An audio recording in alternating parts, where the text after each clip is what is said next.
دا حدیث واوري ایمان به مرسره تازه شي. ابن ماجه کې دا حدیث مبارک موجود دی. عبد الله ابن عمر فرمایي چې كنت مع النبي صلی الله علیه وسلم، زه حضور علیه الصلاۃ والسلام مبارک سره تشریف فرماوما، فجاءه رجل من الانصار فسلم على النبي صلی الله علیه وسلم. عبد الله ابن عمر فرمایي انصارنا، انصار هغه یو صحابیو، انصارنا یو سړی راغی، یو صحابي راغی، چې زه نبی علیہ السلام سره ناستم، حضور مبارک باندې سلام واچاو.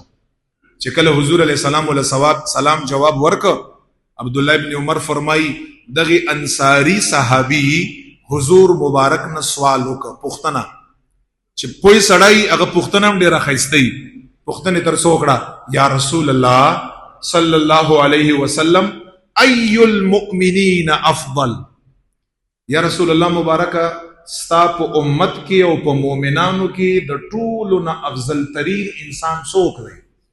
چې مونږ هم هغه شی په ځان کې څه کړو، بیا پیدا کړو. افضل څوک دی؟ او مسلمین نه، افضل المؤمنین یا رسول الله صلی الله علیه وسلم، افضل د مؤمنین څوک دی؟ حضور علیہ السلام مبارک فقال النبی صلی الله علیه وسلم، حضور علیہ السلام جواب ورکا احسنهم خلقا، بہترین چیز.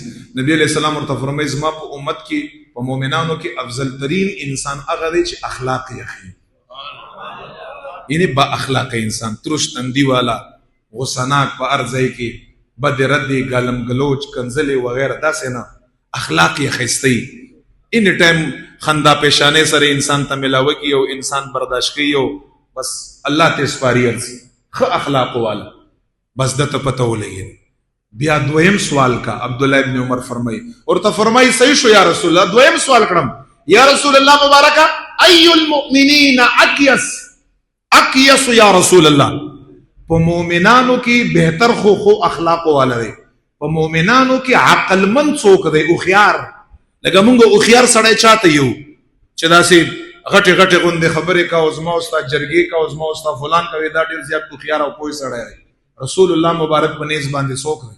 خ کاروباري ازدی، خې پیسې ګټي، ادا مډیر تکړه بچای او خيار بچای نه. حضور علیہ السلام مبارک څه فرمایي؟ پښتنه وشوه او خيار مؤمن څوک دی؟ حضور علیہ السلام ورته فرمایي صحابي واوره اکثرهم للموت ذکر، زما په امت کې او خيار سړی هغه دی کنه چې ان ټایم خپل مخې ته خپل مرګ یادې، دا او خيار دی.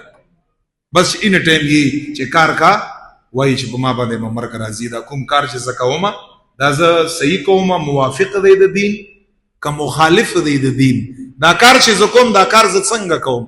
زما په امت کې او خيار سړی دا دی چې ان ټایم هغه موت ذکر کا چې مرګ د یو راځي با او مرګ د یو راځي با او دا به راځي. صاحبانو دا زما استاد چې کوم تیر کا دا وی تیر کا.